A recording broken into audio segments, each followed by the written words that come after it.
ABN Marathi news मध्ये आपल्या सर्वांचं स्वागत आहे। ताज्या बातम्यांसाठी एबीएन मराठी न्यूजला नमस्कार। सध्या राज्यात विधानसभा निवडणुकीचं वातावरण चांगलंच तापल्याचं आपण पाहतोय। मोठ्या प्रमाणात या निवडणुकीची रणधुमाळी सुरू आहे। महायुती आणि महाविकास आघाडी सरकारमध्ये सत्तेसाठी जोरदार रस्सीखेच दिसते। अनेक ठिकाणी अटीतटीच्या लढती दिसत आहेत। स्टार प्रचारक येत आहेत, सभा होत आहेत, सभा गाजत आहेत, आरोप प्रत्यारोप होत आहेत, आश्वासनांची खैरात देखील होताना आपण पाहतोय।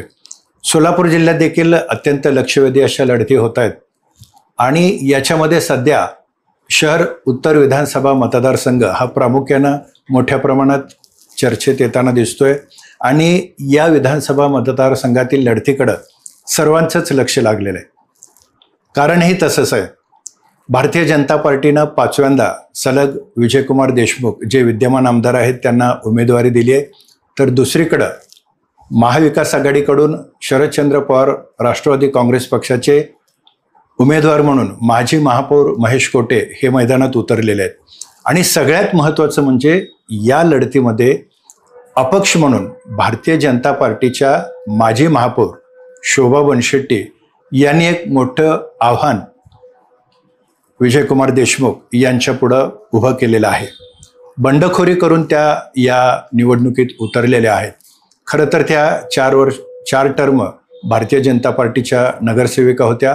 2.5 वर्ष महापौर म्हणून त्यांनी काम केलं। लक्षवेधी असं काम त्यांनी त्यांच्या काळात केलं। असं असताना सुद्धा त्यांना बंडखोरी का करावी लागली? अपक्ष म्हणून त्या का मैदानात उतरल्या? आणि अपक्ष म्हणून मैदानात उतरल्यावर ते कोणते प्रश्न घेऊन जनतेसमोर जात आहेत आणि काय त्यांचा जाहीरनामा असणार आहे, कशा पद्धतीनं त्यांना सध्या प्रतिसाद मिळतोय, या संपूर्ण पार्श्वभूमीवर आज आपण शोभाताई बनशेट्टी यांच्याशी संवाद साधणार आहोत। ताई नमस्कार। नमस्कार। मी आत्ताच म्हणल्याप्रमाणे आपण भारतीय जनता पार्टीचे एक ज्येष्ठ नेत्या म्हणून काम केलेले आहात। 4 टर्म नगरसेविका राहिलेल्या आहात। 2.5 वर्ष आपण महापौर म्हणून पण काम केलेलं आहे आणि या सगळ्या एकूणच प्रवासात आपण एक आपला वेगळा असा ठसा उमटवला आणि एक मोठ्या प्रमाणात विकासाची कामं या सोलापूर शहरात केली, प्रभागात केली। साधारणतः हा तुमचा राजकीय प्रवास कसा सुरू झाला? माझा राजकीय प्रवास माझे सासर आणि माहेर दोन्ही घराणा हा राजकारणाचाच वारसा घेऊन निघालेला आहे। त्यामध्ये मी ज्यावेळेस माहेरी होते त्यावेळेस माझ्या वडिलांनी म्हणजे सिद्धरामप्पा पाटील त्या कशा पद्धतीने लोक वेगवेगळ्या विषय घेऊन त्यांच्याकडे यायचे आणि त्यांची जे काही प्रश्न आहे चांगल्या पद्धतीने ते सोडवत होते आणि लहानपणापासून मी पाहत होते आणि मला पण आवड जरा होतच की गोरगरिबांचं लहान असलं तरी पण थोडंसं मला समाज सोडवायचं जरा प्रामाणिकपणाने माझं वाटचाल असायचं आणि खारीचे वाटा म्हणून ज्या नोकरदार आहेत, ज्या काम करणारे व्यक्ती आहेत घरात आलेले, अशा ज्या शाळेत असताना अशा लोकांना मी मदत करायची। ते सगळे मी वडिलांकडूनच शिकलेले आहे। त्याच्यानंतर ज्यावेळेस सासरी ते पण घराणा राजकारणात। त्यानंतर माझे आजे सासरे बनशेट्टीप्पा त्या जवळजवळ महापौर पण होत्या, नगर अध्यक्ष होत्या। त्यांचं सुद्धा काम मी पाहिलं की जेणेकरून ते लोकांचं जे काही काम करायचं पद्धत आणि त्यांची जे काही प्रश्न आहे ते रोज बाहेर जाऊन लोकांची समस्या सोडवायची, महापालिकेचे कामकाज कसे करायचे, हे सगळे मी खूप जवळून पाहिले आणि मला पण आवड निर्माण झालं आणि माझी सुद्धा हा समाजसेवेचं काम सुरुवात झाली असं म्हणावं। आणि खरं पाहिलं तर आपण नगरसेविका म्हणून काम केलात। तब्बल 4 वेळा आपण नगरसेविका म्हणून निवडून आलात आणि याशिवाय महापौर पद देखील आपण भूषवलं आणि या तुमच्या संपूर्ण काळात तुम्ही एक चांगल्या पद्धतीनं कामकाज केलं, शहर विकासाला प्राधान्य दिलं, प्रभागातील विकासाला प्राधान्य दिलं। सध्या शहरात ज्या काही अडचणी आहेत किंवा ज्या काही समस्या आहेत त्या काय आहेत आणि कशा पद्धतीनं तुम्ही त्याच्याकडे पाहताय? तसं बघितलं तर शहरात समस्या भरपूर आहेत पाण्याची समस्या आहेत. काही भागात 7 दिवसाआड पाणी येतोय, काही भागात 8-9 दिवसात पाणी येतोय. आणि काही कचऱ्याचं समस्या आहे, लाईटची समस्या आहे, रोडची समस्या आहे, ड्रेनेजची समस्या आहे. भरपूर शहरात समस्या आहे, बेरोजगारीची समस्या आहे. कुठं तर हे सोडवण्यासाठी मी पाण्याचा जो दुहेरी पाईपलाईन आहे ह्याच्याकडं लक्ष केंद्रित केले. आणि दुहेरी पाईपलाईनचं कारण पाणी हा महिला वर्गाला खूप महत्वाचं असतं. आणि त्यांची जे काम असते सुरुवात होते ते पाण्यापासून सुरुवात होते. आणि मी महिला असल्यामुळे मी त्या प्रोजेक्टमध्ये त्या समांतर जलवाहिनीच्या कामाला मी माझं थीम बनवलं की मी शहरासाठी काहीतरी करून दाखवणार. ह्या हिशोबाने या ठिकाणी मी कामकाज केले. तर ह्या 2.5 वर्षाच्या कारकिर्दीमध्ये भरपूर काम करायचा प्रयत्न केला, सोडवण्याचा पण सुद्धा मी प्रयत्न या ठिकाणी केलेला आहे. नक्कीच त्यांनी आता सांगितल्याप्रमाणे नगरसेविका म्हणून तर त्यांनी जे जे काय करता येईल प्रभागासाठी, प्रभागातील नागरिकांसाठी ते तर त्यांनी करण्याचा प्रयत्न केला. पण महापौर म्हणून 2.5 वर्षाचा जो कार्यकाल मिळाला त्या कार्यकाळाचं त्यांनी अक्षरशः म्हणजे एक सुवर्ण संधीचं त्यांनी एक वेगळ्याच मोठ्या ह्याच्यात रूपांतर करून दाखवलं. आणि विशेषतः 2.5 वर्षात सगळ्यात महत्त्वाचं जे काम त्यांनी आता सांगितल्याप्रमाणे समांतर जलवाहिनीसाठी एक मोठा पाठपुरावा त्यांनी केला. आणि आज जे आपण ते काम होताना पाहतोय की अगदी पुढील 1-2 महिन्यात सोलापूरला दररोज पाणी पुरवठा किंवा 1 दिवसाआड देखील पाणी पुरवठा असं एक जो प्लॅनिंग चाललंय ती जलवाहिनी पूर्ण होत आली आहे. त्याच्यात सिंहाचा वाटा ताईंचा राहिलेला आहे. म्हणजे जे काही त्यांनी करता येईल त्यासाठी केलं आणि त्याचंच एक मूर्त स्वरूप म्हणून आज दुहेरी जलवाहिनी जी आहे उजनी ते सोलापूर ती पूर्णत्वास आलेली आपण पाहतोय. आणि आत्ता मी म्हटल्याप्रमाणे यासाठी एक मोलाचं योगदान ताईंचं राहिलेलं आहे. ते आपण 2.5 वर्ष अत्यंत जिद्दीनं काम केलं आणि जे काही प्रामाणिकपणे काम केलं. म्हणजे अगदी कुठला पक्ष पाहिला नाही, कुठला जात नाही, धर्म नाही, कुठला पंथ न पाहता एक सर्वधर्म समभाव पाळून आपण काम केलं. लोकांच्या समस्यांना, अडीअडचणींना आपण धावून गेलात. असं असताना एवढं मोठं काम करत असताना देखील आज आपणास पक्ष सोडण्याची काय वेळ आली? का म्हणजे त्या आपण स्टेजला आलात? पक्ष सोडण्याची वेळ का आली म्हणजे ज्यावेळेस मी 2.5 वर्ष महापौर होते, म्हणजे जवळजवळ 4 टर्म नगरसेविका होते. ह्या सगळे काम करत असताना ज्या मला अनुभव आलं आणि इथले जे उमेदवार आहे, आमदार आहेत ते पण 4 वेळा आमदार झाले, पालकमंत्री होत्या. त्यांच्या नाकारतापणामुळे त्यांच्या जे काही लोकांना माहितीच आहे, आपण काय त्याबद्दल बोलू शकत नाही. त्याच्यामुळे शहराचं काहीतरी विकास व्हावा, शहराचं काहीतरी हित व्हावं म्हणून याच ठिकाणी मी बंडखोरी केली. खरं तर आपण पाहिलं तर मोठ्या प्रमाणात त्यांच्या उमेदवारीला विरोध होत होता. अनेक नगरसेवकांनी उघड भावना देखील व्यक्त करून दाखवल्या होत्या. आणि एक आपल्याकडे देखील एक भावी आमदार म्हणून पाहिलं जात होतं, एक स्वच्छ प्रतिमेचा उमेदवार म्हणून पाहिला जात होता. आपला अभ्यास, महापौर पदाच्या एकूण कार्यकाळ आणि जी आपण धडपड केली, जे प्रामाणिकपणे काम केलं, एक आपल्याकडे उमेदवार म्हणून पाहिलं जात होतं. आणि विशेषतः विरोध डावलून भारतीय जनता पार्टीनं त्यांना तिकीट दिलं. काय सांगाल तुम्ही? म्हणजे इतका विरोध असताना सुद्धा पक्षाने त्यांच्यावर हे केलं, उमेदवारी दिली.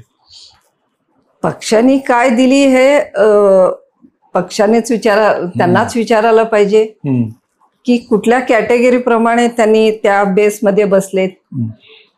ते पक्ष ते बघतील.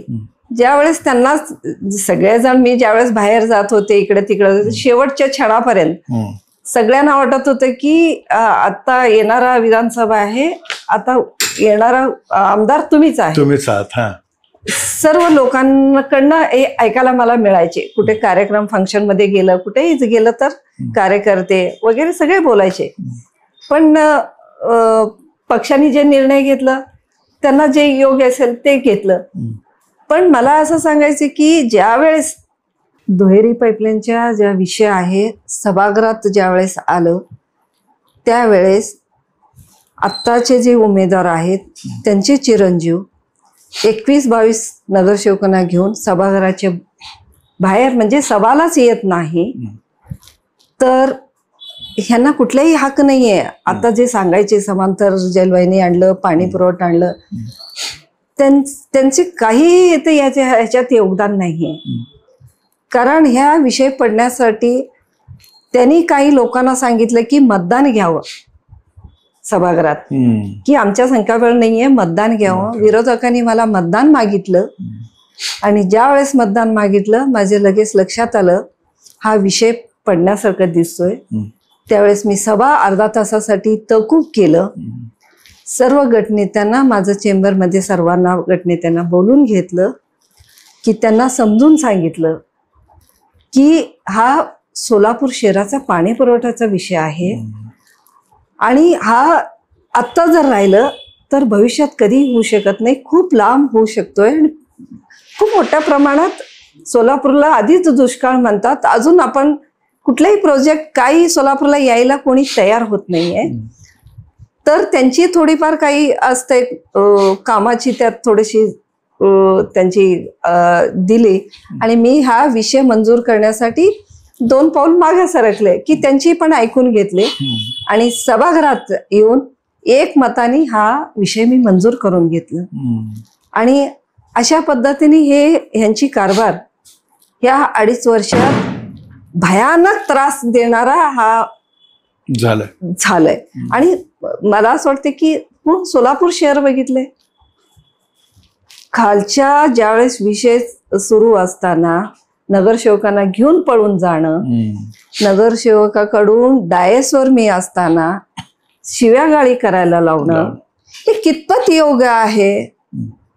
हे सोलापूरवासियांना हे सुसंस्कृत सोलापूर आहे, सिद्धारामेश्वरांची पावननगरी आहे. अशा महिलेला तुम्ही एक खानदानी महिला त्या चेअरवर बसलीये आणि पूर्ण सोलापूर शहराचे तिने कारभार पाळतीये आणि तुम्ही डायस समोर येऊन शिवेगाळी करताय, ह्या कुठपर्यंत योग्य आहे? हा कुठला संस्कार आहे? बरोबर. हा शिवाजी महाराजांचा, हा छत्रपती शिवाजी महाराजांचा हा महाराष्ट्र आहे. महाराजांनी असे नाही शिकवलं, महिलांना सन्मान करायचं शिकवलेलं आहे. आणि ह्या नाकर्तापणामुळे मी या ठिकाणी बंडखोरी केली की आमच्या पक्षात असे नव्हते अगोदर, एक शिस्तबद्ध पक्ष होता, पण कुठं तर ते बाजूला सारत गेलं असं मला म्हणायला काय हरकत नाही. एक महिला म्हणून आपली एक इमेज अत्यंत चांगल्या पद्धतीने समोर येत होती. एक महिला महापौर म्हणून आपण जितकं काही शहरासाठी करता येईल करत होतात आणि विशेषतः समांतर जलवाहिनीसाठी आपण इतका मोठा पाठपुरावा करून ती प्रत्यक्षात आणली, त्याचं श्रेय किंवा इतर कामांचं श्रेय तुम्हाला जाऊ नये म्हणून जो एक वारंवार त्रास देण्याचा प्रयत्न केला गेला असं एक सांगितलं जातं. त्यांना नेहमी या 20 वर्षापर्यंत हेच करत आलेले आहेत, कुणाच्याच लक्षात आलेलं नाही की कोणीही त्यांच्या बरोबर कॉम्पिटिशनला येऊ नये. आणि सगळे जे जुने कार्यकर्ते सगळ्यांना बाजूला सारून ठेवलेले आहेत. जे नवीन तुम्ही बघताय, नवीन चेहरे आहेत सगळे सभागृहात येणारे. आणि जे आता मी होते कॉम्पिटिशन आले, हिनी काम करतीये, हिनी काम करायला आली, हिला कसं त्रास द्यायचं हे त्यांनी ठरवूनच ठेवलं होतं. ज्यावेळेस शिवेगाळी केलं तर त्या व्यक्तीला पुन्हा एकदा त्याने सभागृह नेता करतात, स्टँडिंग कमिटीचे चेअरमन करतात, कारण यांनी बनशेट्टीला एक महिलाला शिव्या दिली म्हणून त्यांना बोनस म्हणून त्यांनी ह्या सगळे प्रकारचे करतायत. मग हे कुठली संस्कार आहे? हे ह्या महाराष्ट्रामध्ये बसणार नाही, ह्या पक्षाच्या ह्याच्यामध्ये बसणारा नाही. ही व्यक्ती जर पुढे गेली तर ही कॉम्पिटिशन लिहू शकते. अशा जो डोक्यात घेऊन हे चालवत गेलं. पण जे काही दिली उमेदवारी दिले, पण माझी जे काही लढा आहे, मी सोलापूर जनतेसाठी, विकासासाठी, जनतेच्या प्रामाणिकपणाने काम करण्यासाठी ह्या ठिकाणी बंडखोरी केलेली आहे. नक्की. आता म्हणल्याप्रमाणे की खरं तर एका प्रामाणिकपणे आणि निस्वार्थी भावनेनं महापौर पदाची जी संधी मिळाली होती त्या संधीचं सोनं करण्याच्या दृष्टीनं आणि सोलापूर शहरातल्या नागरिकांना न्याय देण्याच्या दृष्टीनं त्यांनी काम केलं. पण टप्प्याटप्प्याला त्यांना सातत्यानं कोणत्या ना कोणत्या कारणानं त्यांना एक त्रास देण्याचा प्रयत्न केला. कशा पद्धतीनं त्यांना त्यांच्या कामात अडचणी आणता येतील, कशा पद्धतीनं त्यांची अडवणूक होईल यावर एक सातत्यानं भर दिला गेला असं एक आत्ता त्यांनी सांगितलं. तरीसुद्धा त्यांनी कोणत्याही अडचणींना एक काय म्हणतात कुठल्याही आव्हानांना त्यांनी सामोरं जाताना स्पष्टपणे निर्भीडपणे सामोरं जाताना जे काम एक दुहेरी पाईपलाईनचं होतं ते काम पूर्ण करून दाखवलं. शिवाय ज्या काही अडचणी असतील त्याच्यावर मात करून त्या समर्थपणे या सगळ्यांना सामोरं गेल्या. आणि म्हणूनच आज एक शहराची तळमळ आहे, एक विकासाची एक ध्यास आहे, म्हणून मी बंडखोरी केली आणि मैदानात उतरले असं आता ताईंनी सांगितलं. ताई गेले 4 टर्म ते आमदार राहिले. खरं तर त्यांना खूप काही करता आलं असतं. विशेषतः ते मंत्री होते, पालकमंत्री होते सोलापूर जिल्ह्याचे. असं असताना एक भरीव कामगिरी किंवा भरीव काम जे त्यांच्या हातून व्हावं ते होताना दिसलेलं नाही किंवा या उत्तर विधानसभा मतदारसंघात असं कोणतेही एक जे लक्षवेधी काम झालेलं नाही असं एक आरोप केला जातो. काय सांगाल तुम्ही? हे जनतेला सगळ्यांनाच माहिती आहे, ठोस काही कामच नाहीये. आणि जे मी काम केलेलं आहे ते परवाच एक सभा झाली, सभेमध्ये पण सांगितले दुहेरी पाईपलाईन झालेला आहे 90%. थोडेच किलोमीटरवर राहिलेलं आहे, 3 का 4 किलोमीटर राहिलेलं आहे. पुढच्या काळात आम्ही 1 दिवसाआड पाणी पुरवठा करू. त्यांचा हक नाहीये, हे त्यांचं सांगायचा हक नाहीये. हे मी केलेलं काम आहे आणि मी केले म्हणूनच सांगणार आहे. बरोबर. आणि कचऱ्याचं व्यवस्थापन आहे. आपण ज्या कचऱ्याचं टेंडर आपण रद्द केलं हे सर्वांना पत्रकारांना सगळ्यांना माहिती आहे. ते बंद करून मी महापालिकेला वर्क करून घेतले, प्रशासनाकडून वर्क करून घेतले. त्याची योजना या ठिकाणी राबवलं गेलं. त्या घंटागाडीचं सोय करण्यात आलं, त्याच्यावर कर्मचारी नेमण्यात आलं. कारण डम्पिंग स्टेशन आहे, सगळे कचऱ्याचं व्यवस्थित लागलेलं होतं सोलापूर शहरात. आणि डम्पिंग स्टेशन 4 डम्पिंग स्टेशन होते.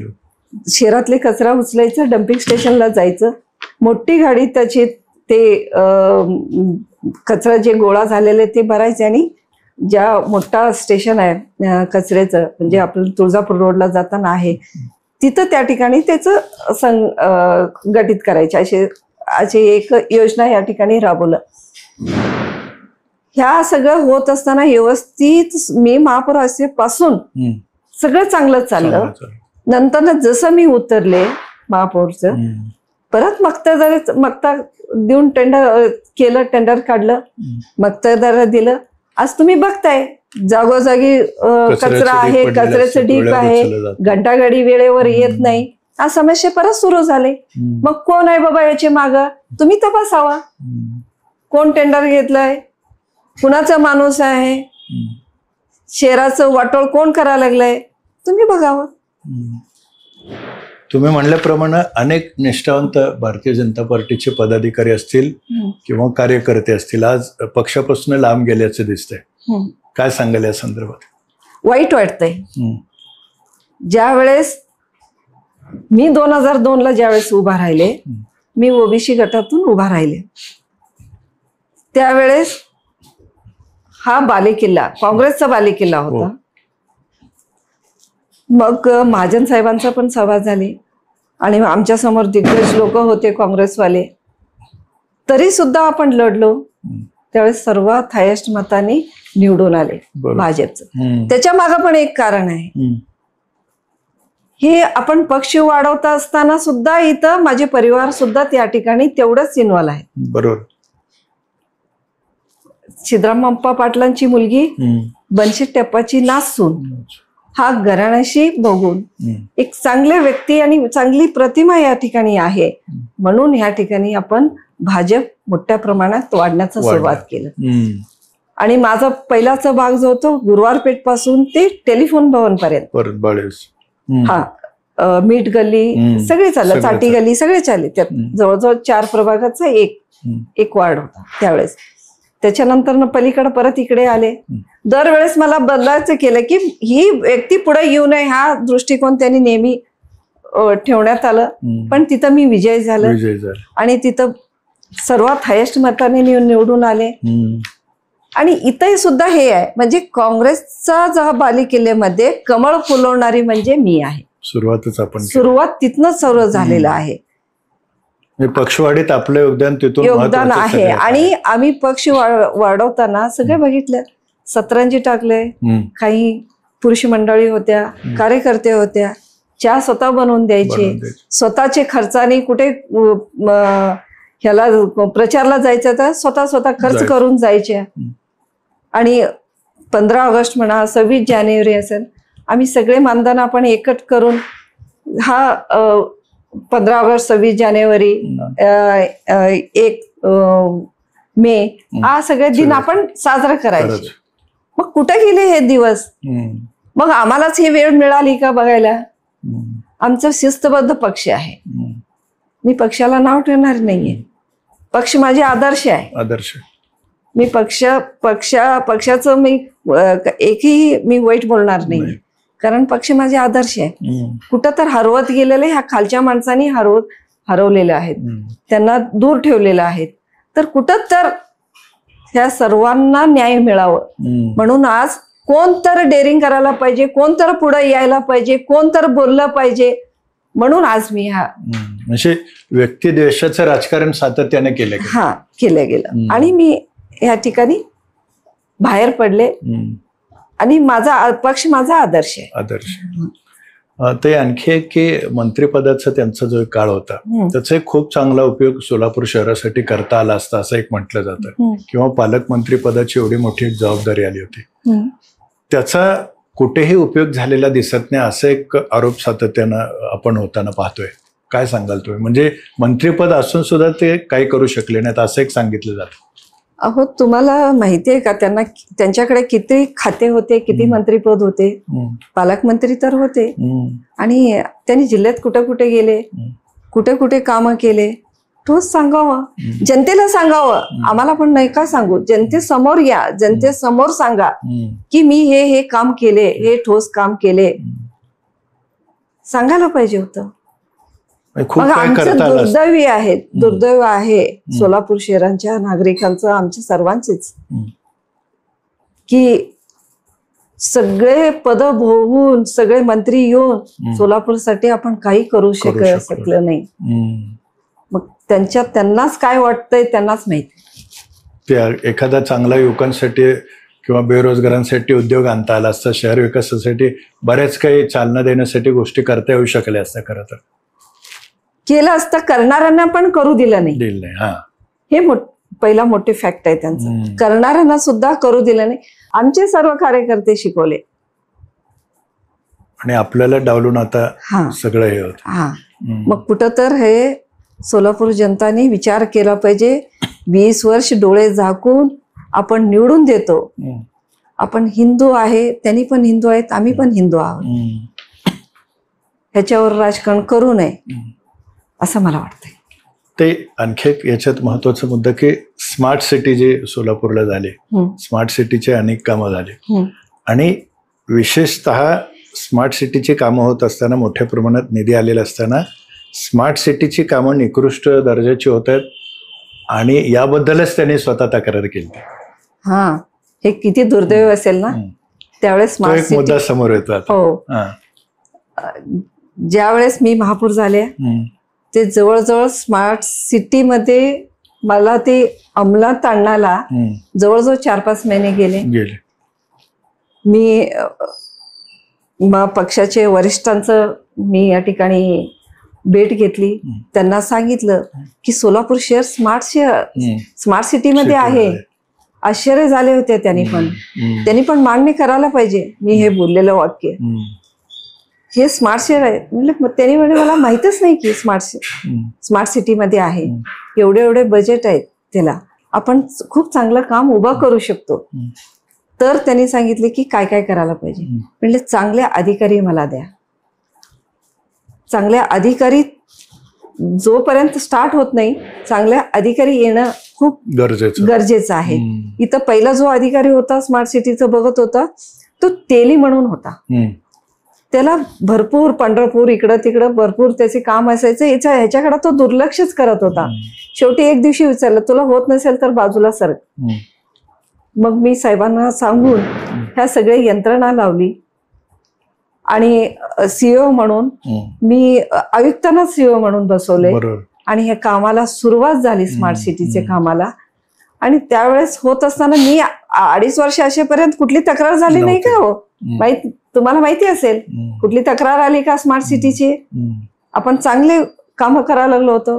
रंगभवन चौक झालं, ॲडव्हेंचर पार्क झाले, काही बाग जो आहे सुधारण्याचे प्रयत्न केलं, ऑक्सिजन पार्क चालू झालं, डम्पिंग स्टेशन बनवलं. म्हणजे मोठे मोठे जे काय सिद्धेश्वरचे तलाव आहे आता इतके लोक तिथं फिरायला जातात आणि इतकं स्वच्छ आहे, इतकं सुंदर आहे तो तलावचा भागाला लोक फिरायला येतात.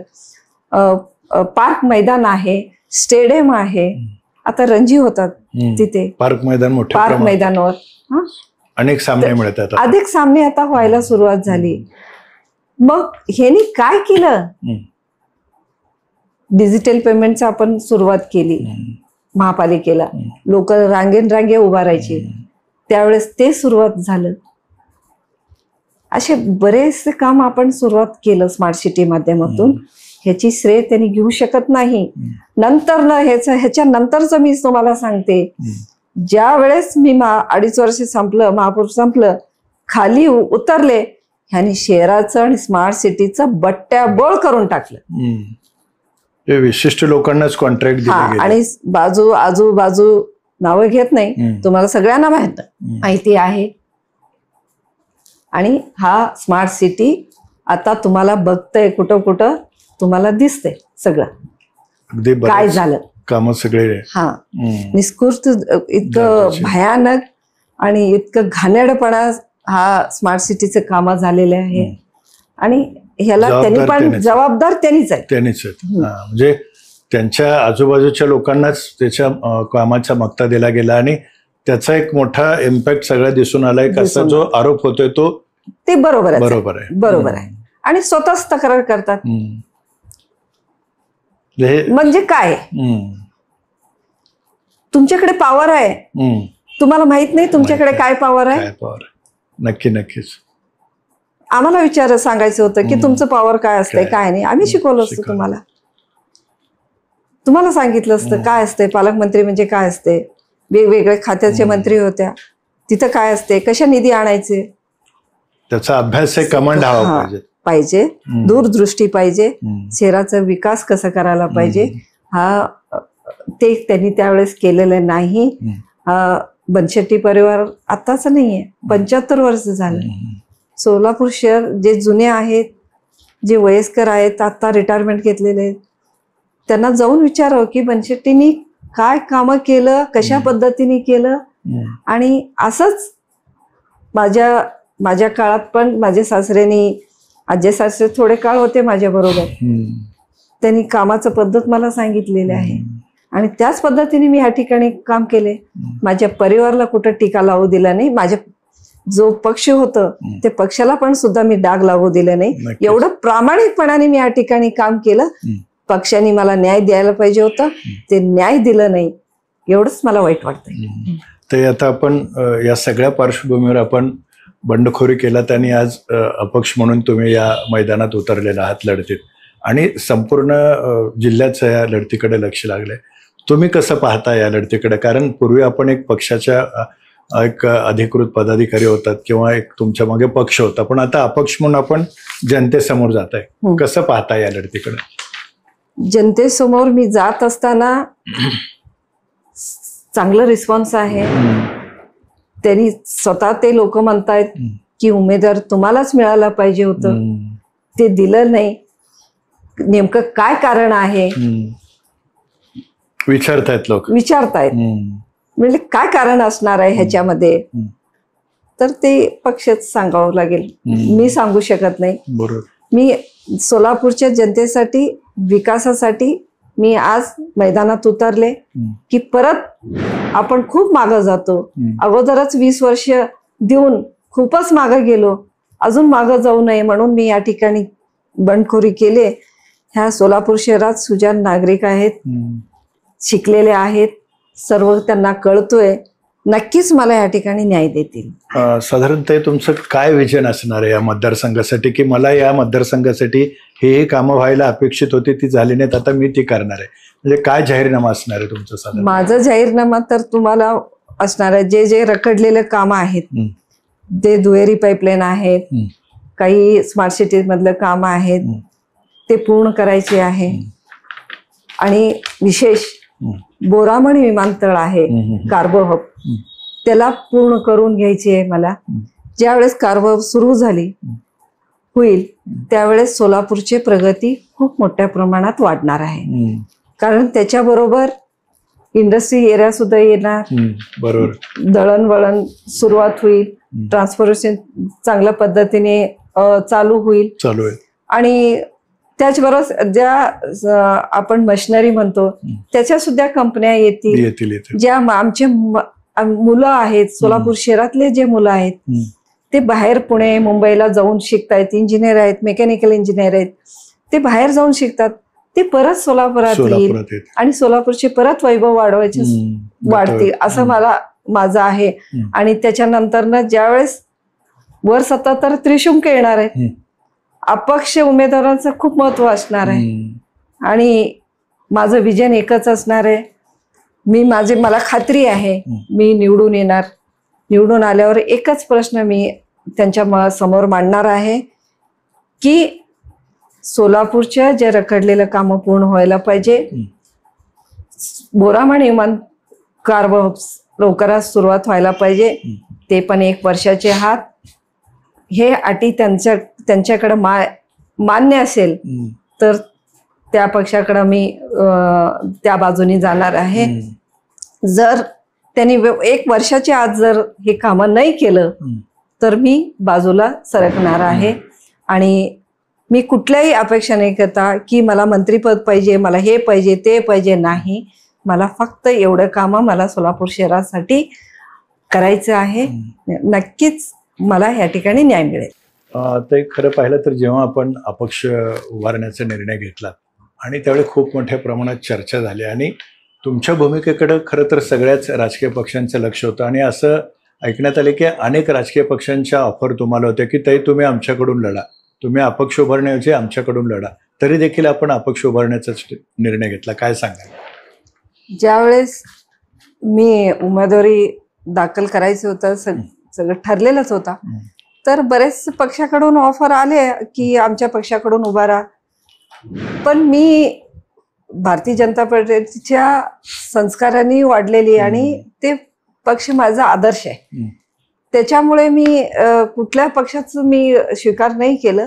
अपक्ष म्हणून या ठिकाणी उभा राहायचं मी या ठिकाणी ठरवलं. आणि भारतीय जनता पार्टीचं विचारधारा आणि माझं खूप अंगात नसामध्ये ते बिंबलेलं आहे, त्याच्यामुळे मी कुठल्या पक्षात जाण्याचं मला ते नाही, ते मी कुठल्या पक्षात जाणार पण नव्हते आणि मी ते स्वीकार पण केलं नाही. नक्की. ते आणखी एक याच्यामध्ये आपण पाहिलं तर ज्यावेळी आपण सगळेजण एकत्रित आलात आणि ठरलं होतं की आपण आपल्यापैकी कोणीही उभारलं तरी सर्वांनी एकत्रित काम करायचं. आपल्याबरोबर अनेक जण होते आणि अनेकांनी असं सांगितले आम्हाला नाही मिळालं तर चालेल, ताईंना तिकीट दिलं गेलं पाहिजे, ताईंना उमेदवारी दिली गेली पाहिजे आणि आम्ही ताईंच्या पाठीशी खंबीरपणे उभा राहू, असं अनेक जण तुमच्या बरोबर होते. पण आता पाहिलं तर ऐनवेळी काही जण ऐनवेळी सरकले, मागे सरकले आणि ते इतरांना पाठिंबा देताना दिसतात किंवा त्यांची एक वेगळी भूमिका दिसते आणि या अडचणींना देखील आपल्याला सामोरं जावं लागलं. कशा पद्धतीने तुम्ही याकडे पाहता, काय सांगाल नेमकं? हे बघा, ज्यावेळेस बैठका झाली सगळेजण सपोर्ट करणार होत्या सगळेजण मला सपोर्ट करणार आहे की ज्यांनी आमच्या बरोबर होते, ज्यांनी इथनं आता मला सोडून गेले, त्याची मला काही हे नाहीये, वाईट वाटत नाही की गरज पण नाहीये की मी माझ्या कामावर माझ्या नावावर जे मी केलेलं 20 वर्षाचं काम आणि 2.5 वर्ष त्यातलं महापौरांचं काम, या दोन्ही मी जनतेसमोर घेऊन चालले. कोण या माझ्या बरोबर आलं तर स्वागतच आहे, नाही आलं तर मला काय नाहीये. मला आता पण काही वाटत नाही की ह्यांनी माझ्या बरोबर सोडून गेले, त्यांनी सोडून गेले. मी त्या घाबरण्यामधले मी नाहीये. आणि मला ते मी 2.5 वर्ष मी कोणाला घाबरला नाही. अशा घाबरून घरी बसणारी बाई मी नाहीये. अनेक संकटांचे बरेच संकटाची मी समोर गेली आहे आणि मी हे पण समोर घेणार. आणि सुजाण नागरिक आहेत सोलापुरात, नक्कीच ह्या सगळ्या कामाचं पावती नक्कीच मला येणाऱ्या 20 तारखेला नक्कीच मला देतील. आणि मला खात्री आहे एक लाडकी बहीण आणि माझे एक भगिनीला नक्कीच मतदान करतील असे या ठिकाणी मला वाटतं. तर या सगळ्या पार्श्वभूमीवर मतदारसंघातील जनतेला काय आवाहन कराल आपण? मी सोलापूर शहर उत्तर मतदारसंघातून मी उभी आहे आणि माझं चिन्ह आहे चिमणी, कारखान्याची चिमणी. आणि ह्या मतदारसंघातून जवळजवळ सगळे पुरुष मंडळी आहेत, मी फक्त महिला आहे त्या ठिकाणी. आणि माझ्या सर्व लाडक्या बहिणींनी मला निवडून देतील. कारण ह्याच्या मागं ज्यावेळेस तुमच्या समोर ह्या उमेदवार येईल की मतं मागण्यासाठी, तुम्ही पुढे काय करणार आहे हे न विचारता तुम्ही त्यांना विचारा की आधी काय केलं. आणि जर सांगता नाही आलं तर माझेही कामाचं आधी मी केले, मग आता मी तुम्हाला सांगते. तुम्ही पहिला माझं जे काही काम आहे पहिला तुम्ही त्याची उजळणी करा आणि तुम्ही पहा, मग मला मतदान करा. आणि तुम्ही सर्वांनी लाडकी बहीण आहेत आणि तुम्ही एका महिला भगिनीला नक्कीच या ठिकाणी निवडून आणाल. आणि माझं चिन्ह आहे कारखान्याची चिमणी. आणि येत्या 20 तारखेला नक्कीच बहुमताने विजय करणार हे मला खात्री आहे. आणि तुमचं जो काही सोलापूर शहराचं जे काही कामं अर्धवट आहे पूर्ण करण्यासाठी नक्कीच तुम्ही मला निवडून देताल अशा अपेक्षा व्यक्त करते. इथंच निश्चितच माजी महापौर शोभाताई बनशेट्टी यांनी एक आपली अत्यंत चांगल्या पद्धतीने भूमिका स्पष्ट केली. खरं तर मी समाजकारणात असेल, राजकारणात असेल, भारतीय जनता पार्टीचा आदर्श डोळ्यासमोर ठेवून अत्यंत तळमळीनं काम केलं. कुठेही बनशेट्टी घराणं असेल किंवा पक्षाला डाग लागेल असं कोणतंही काम न करता एक स्वच्छ प्रामाणिकपणे काम करून शहर विकासाला प्राधान्य दिलं. असं असताना सुद्धा पावलोपावली जाणीवपूर्वक मला त्रास देण्याचा प्रयत्न केला गेला, अडचणी या निर्माण करण्याचा प्रयत्न केला. या सर्वांवर मात करून मी समर्थपणे एक महिला महापौर म्हणून काम करून सिद्ध करून दाखवलं. आणि मला पक्षाला काही बोलायचं नाही, पक्षाला मला नावं ठेवायची नाही, तर जी एक निष्क्रिय प्रवृत्ती या मतदारसंघात दिसते, जे एक लोकप्रतिनिधी म्हणून जे काम करायला हवं होतं ते न केल्यामुळं एक विरोध म्हणून आणि मला एक काहीतरी या सोलापूर शहरासाठी करून दाखवायचं आहे. आधी मी केलेलं आहे, 4 टर्म नगरसेविका म्हणून मी एक काम करून दाखवलं, महापौर म्हणून काम करून दाखवलं. आणि या केलेल्या कामाच्या बळावरच मी आज अपक्ष म्हणून मैदानात उतरते. आणि जो प्रतिसाद आज महिला वर्ग असतील किंवा सर्वच वयोगटातून आज त्यांना मिळतोय, सर्व जाती धर्मातून त्यांना एक प्रतिसाद मिळतोय, ते पाहता मी अपक्ष म्हणून नक्की निवडून येईन. आणि निवडून आल्यावर जी वरची एकूणच साधारण आत्ताची एक स्थिती दिसते ते एक त्रिशंकू सरकार येण्याची शक्यता आहे. आणि मी अशा सरकारला तिथं मी एक सपोर्ट करेन जिथं मला एक सोलापूरच्या विकासाला जे प्राधान्य देतील, माझे जे काही प्रश्न मी सोलापूर शहरासाठी घेऊन जाते त्याला जे सरकार प्राधान्य देईल त्याला मी पाठिंबा देणार आहे. आणि सगळ्यात महत्त्वाचं बोरामणी विमानतळ विकास कसा होईल याला माझं प्राधान्य राहणार आहे. आणि एक जर बोरामणी विमानतळ सुरू झालं तर निश्चितच पुढील संपूर्ण सोलापूर शहराचं चित्र बदलेल. अर्थात पूर्वी एक असं म्हटलं जायचं की सोलापुरातून सोन्याचा धूर निघायचा, असं वैभव जे सोलापूरला होतं तेच गतवैभव या सोलापूर शहराला मला करून दाखवायचं आहे. आणि जनता निश्चित माझ्या पाठीशी आहे, लाडक्या बहिणी माझ्या पाठीशी आहे. आणि निश्चितच जनता मला आशीर्वाद देईल आणि या आशीर्वादावर मी अपक्ष म्हणून निवडून येईन, एक इतिहास घडवून दाखवेल आणि सोलापूरचा विकास करेल असं माजी महापौर शोभाताई बनशेट्टी यांनी सांगितलेलं आहे. आणि हे निश्चितच सर्वांनी विचार करण्यायोग्य आणि चिंतन करण्यायोग्य आहे आणि ते डोळ्यासमोर ठेवूनच आपण सर्वांनी मतदान करावं असं आवाहन त्यांनी केलं आहे. आणि मी निश्चित विजयी होईल असा विश्वास त्यांनी या ठिकाणी व्यक्त केलेला आहे. त्यांच्या या संपूर्ण वाटचालीस आपण सर्वांनी शुभेच्छा देऊया आणि त्यांच्या पाठीशी खंबीरपणे उभा राहून या शहराला गतवैभव प्राप्त करून देण्यासाठी सर्वांनी प्रयत्न करूया असं या ठिकाणी आवाहन करतो आणि या ठिकाणी मी थांबतो. धन्यवाद.